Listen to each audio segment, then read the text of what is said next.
Olá, bem-vindos e bem-vindas a mais uma aula das cartas ciganas. Gente, essa aula tá para lá de especial porque nessa aula nós vamos focar especificamente no conteúdo das cartas, tá?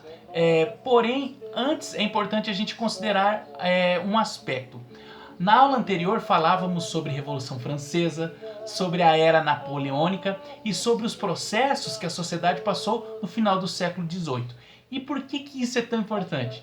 Pelo seguinte, ali no final do século XVIII ficou muito claro uma crença que a sociedade utilizava, né? Então talvez até antes do século XVIII passamos um tempo como humanidade bebendo de uma fonte de conhecimento, uma fonte de respostas.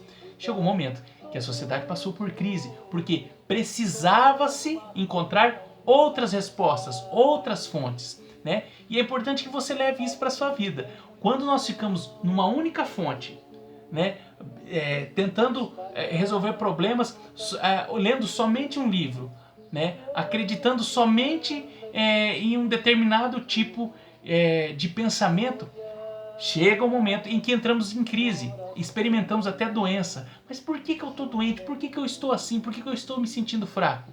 Né? Imagine que você comesse só feijão, todo dia feijão, ou todo dia arroz. Né? Chega um momento que o corpo pede, né, uma outra fonte, né, de proteína, uma outra fonte que possa te nutrir. Então talvez você vai precisar comer salada, você vai precisar comer fruta, tomar água, fazer exercício. Quanto mais fontes você tem de conhecimento, mais rico é o teu vocabulário, mais amplo é o teu mapa de mundo, tá? O teu mapa mental, né? E isso vale para a sociedade. Quando a sociedade ficou focando só em uma fonte de conhecimento, chegou um momento que as contas começaram a vir, né? A sociedade entrou em crise econômica, social, e aí? Como é que fica? Então, Napoleão Bonaparte, ele teve um papel fundamental na França e na Europa e no mundo, porque ele chegou um momento que ele disse, precisa ser diferente, né? E aí teve a contribuição de Anne-Marie Lenormand, que foi a terapeuta de Napoleão Bonaparte. Olha que legal. Porque pessoas de outras fontes, de outras crenças, começaram a auxiliar, né, as decisões da burguesia e da sociedade de uma maneira geral. E aí, gente, vale lembrar sobre o raciocínio sistêmico, né? É pelo contato que eu aprendo também, não somente no livro, mas com outros professores, outras culturas. E dentre elas estão as cartas ciganas, né? Olha que legal. E aí, gente, por quê? Chega um momento que nós, como seres humanos, precisamos entrar em contato. Lembra da história do Vitor, né? Que estava lá, assim, isolado da sociedade e ele não conseguia se desenvolver, né? Então, a partir do momento que ele entrou em contato com outra cultura, com a socialização, ele passou a cumprir regras, a se relacionar, né? Então, a importância do contato, né? Porque chega um momento que nós precisamos nos espiritualizar, né? Só racionalmente, só comendo, só dormindo, não existe como, né? Então a sociedade passou por essa transformação, né? É claro que isso aconteceu na Europa e com o tempo, né? Os europeus começaram a vir para cá, os portugueses, os russos, e aí trouxeram a sua língua, os seus costumes, culinária e também a cultura, e uma delas foram as cartas ciganas, tá bom? E aí nesse sentido, gente, é muito importante, antes da gente manusear as cartas, né, a gente considerar alguns aspectos, tá? Então um deles é a espiritualidade. Então assim, vocês vão perceber que muitas pessoas que trabalham com as cartas ciganas, elas podem ter uma ligação com a religião da Umbanda, tá? Por quê? Porque nós, como pátria, o Brasil, ele passou um processo muito peculiar, ou seja, muito especial ou individual, que foi o sincretismo religioso. Então nós somos a mistura aí de espiritismo, do kardecismo, da Igreja Católica, né, obviamente, da Igreja Protestante, e também do Candomblé e da Umbanda. Então, somos a mistura dessas culturas, tá? Então, tudo bem você associar com a Umbanda. Se você quiser associar com o Candomblé, ok, né? O kardecismo, se você pratica isso e você conhece os fundamentos, também, né? E com os santos da Igreja Católica, ok também. Entendeu, gente? Né? O importante é que você não deixe essas cartas soltas, né? É, só use somente da intuição. A intuição é importante, sim, né? E se você tem o uso da mediunidade, ok, né? Percebe? Né? É o contato com o conhecimento, né? Portanto, é importante que você associe a alguma coisa, né? E aqui eu vou falar um pouco sobre a Umbanda, tá? Então, assim, a Umbanda, ela é uma religião brasileira, né? E ela possui princípios. Eu vou ler aqui alguns dos princípios da Umbanda que eu gosto de utilizar, tá? Mas você pode utilizar do teu jeito, através dos seus princípios, né? Precisa fazer sentido. Então, para a Umbanda, existem basicamente 7 princípios, né? Ame e sirva acima de todas as coisas. Então, é bacana você olhar e usar as cartas para servir, né? As pessoas, né? Não mate, Deus sabe, a justiça pertence a Deus. Se for falar mal de alguém, não fale nada, né? Se não for para ajudar uma pessoa, é melhor não ajudar, né? Se você vê que você não vai conseguir, né? Então, tem essa postura aí. Se não puder ajudar a construir, não destrua. O bem deve ser praticado em qualquer situação, né? Quinto, se não puder dar nada ao seu irmão, dele nada tome, né? O sexto, aproxime-se mais daqueles que você ama menos, né? Renove os pensamentos. Então é importante sempre estar entrando em contato com pessoas ou culturas que talvez você não conheça, tá? Nunca negue o que está nas suas mãos, o poder de conceder aos seus irmãos. Fraternidade, auxílio espiritual, auxílio para a passagem para uma vida mais feliz, tá? E aí eu vou acrescentar mais um, que é Jesus Cristo, né? Ajude para ser ajudado. Então, a energia crística, né? Eu quero receber ajuda, então o que eu vou fazer em troca, tá? Percebe? Precisa haver um equilíbrio aí entre o dar e receber, tudo bem? E aí, gente, como é que eu trabalho com as cartas ciganas? Gente, é muito simples. Eu gosto de usar 4 ensinamentos do mestre. Quando eu falo mestre, de Jesus, né? Se você aplicar esses 4 princípios na sua vida, você vai se dar muito bem, tá? São eles, os 4 princípios. Ajudar sempre que posso, tá? Pode ajudar? Ajuda alguém, tá? Não prejudicar o outro, tá? Agradecer sempre, independente da circunstância, se algo foi bom, não foi bom, se foi positivo, se foi negativo, agradecer sempre. E por último, saber onde eu quero chegar, né? Ou seja, eu preciso me responsabilizar também pelas minhas atitudes, percebe? Então, 4 ensinamentos do mestre. Ajudar sempre que posso, não prejudicar o outro, agradecer sempre e saber onde eu quero chegar. Ok, são 4 leis. Como que eu aplico essas leis nas cartas ciganas?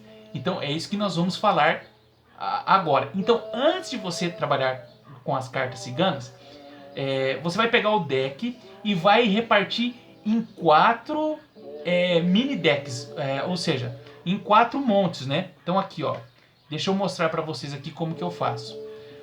São 4 grupos, porque são 36 cartas, né? Então, 9 vezes 4, 36. Então aqui são 4 grupos de 1, 2, 3, 4, 5, 6, 7, 8 cartas. Né? 9, perdão. 9 cartas aqui, ó. Isso.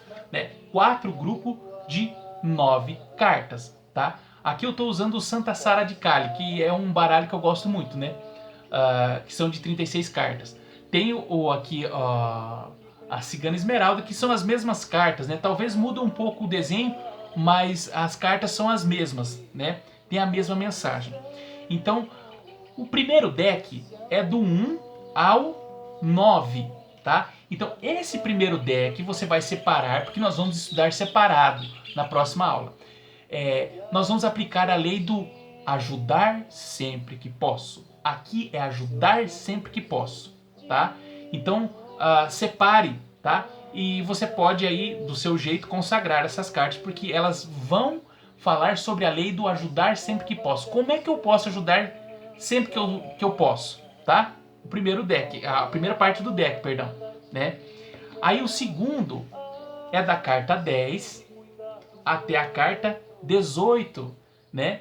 E aqui, nesse conjunto de cartas, nós vamos aplicar o segundo princípio, que é não prejudicar o outro. Como que eu faço para não prejudicar o outro? Né? Aí você vai dizer assim, mas eu não prejudico os outros. Eu entendo. Porém, quando a gente começa a estudar o autoconhecimento, você vai perceber que quando você ajuda alguém, muitas vezes você pode ser mal interpretado. Quem que você pensa que é para curar as pessoas, para ajudar as pessoas? E aí tem pessoas que vão, às vezes, interpretar que você está querendo prejudicar, que você está querendo se dar bem à custa dos outros. Não é nada disso. Lembre-se que por isso que eu gosto dos princípios da Umbanda, né? Você vai estar servindo, porém você pode atrair inveja e mal interpretações. Por isso que é importante limpar a energia do não prejudicar o outro. Isso é muito legal, gente. Isso fica nítido quando a gente vai trabalhar com as cartas, tá? Porque assim, eu digo, usando uma metáfora, né? É muito fácil um lápis que nunca escreveu falar daquele que está com a ponta quebrada. Só que aquele que está com a ponta quebrada foi um lápis que serviu, que trabalhou. Então, quando a gente não está mexendo com as cartas, parece tudo mil maravilhas. Mas quando a gente vai trabalhar, a gente percebe que existem aspectos que precisam ser curados na gente e está tudo certo, tá? Pode observar, né? Quando você começa a trabalhar com a questão da ajuda, né? Ok? Então vamos lá. E aí o que acontece? O terceiro monte, ou a terceira parte do deck, que é da carta 19 até a carta 27, aqui ó, né? Diz respeito à terceira lei, o terceiro princípio, que é agradecer sempre, tá? Então, por mais que você ajude o próximo, ajude sempre que pode, né? Ajudar sempre que posso, que você não prejudique o outro, existem aspectos que ainda vão ali muitas vezes rondar a sua vida. E é importante que você trabalhe muito a energia do agradecer sempre. Tem pessoas que falam, nossa, eu ajudei o outro, né? Mas ele deveria ter consideração por mim. Gente, agradeça sempre se você tem para ajudar, tá? Então essas cartas vão ajudar você a trabalhar esse aspecto na sua vida que é muito importante, tá? Tem pessoas que ajudam outras pessoas e elas querem serem reconhecidas. Cuidado com isso, tá? Gente, não foi eu que inventei. Isso são os princípios do mestre. E aí o quarto princípio, que é você saber onde você quer chegar. O que significa isso? E aí você vai usar o deck do 28, a parte do deck do 28 até o 36, tá? O que é saber onde eu quero chegar? É escolher o melhor caminho para você, tá? É não ficar copiando os outros, não ficar indo na onda dos outros. Tem pessoas que têm tanto potencial, mas na hora de ajudar, elas infelizmente se perdem no caminho, porque não sabem onde querem chegar. Mas eu pratico os ensinamentos de Jesus, da Umbanda, do Espiritismo, só que você precisa ter clareza, saber onde eu quero chegar. Então, se você fizer na sequência, né, ajudar sempre que pode, não prejudicar o outro, agradecer sempre, você tem a chance de saber onde você quer chegar. Mas muitas pessoas param no meio do caminho. Eu já ajudei, né?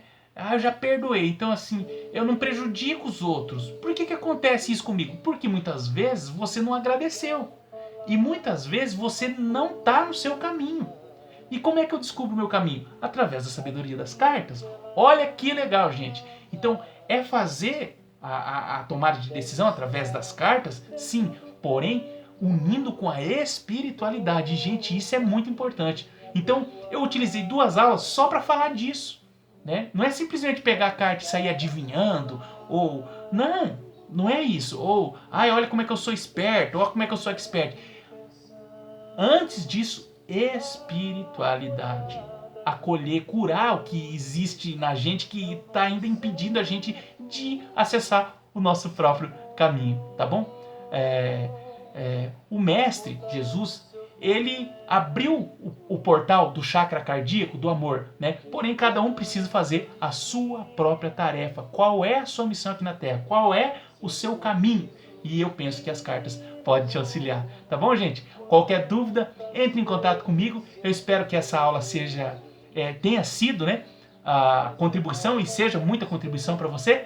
Um grande abraço, fique bem e até a próxima aula.